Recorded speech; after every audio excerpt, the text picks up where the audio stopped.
The third thing that people do is really hard to take.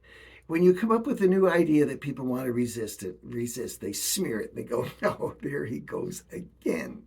Oh, well, that's an idea that doesn't make any sense. And they nitpick at it, and they'll take one little minor possible difficulty to overcome and make out as if that's the whole thing.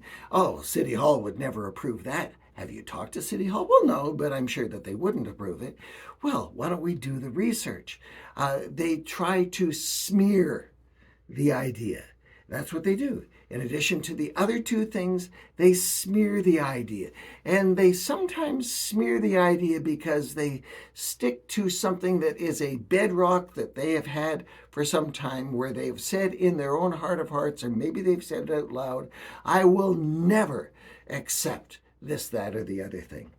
I remember when I was training for ministry, one of the profs who really lost a levy, I had high respect for him, but I lost a little bit of respect for him because he said that I will never preach without a white shirt and a tie.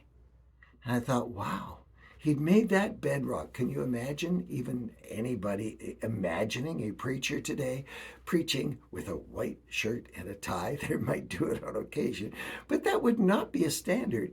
And he had put a stake in the ground and said, I'll never do this or that. You got to be careful when you're smearing an idea that you're not just going to back to some old stake in the ground that doesn't make any sense whatsoever. So when you're resisting something, think about your own resistance, saying, why am I resisting it?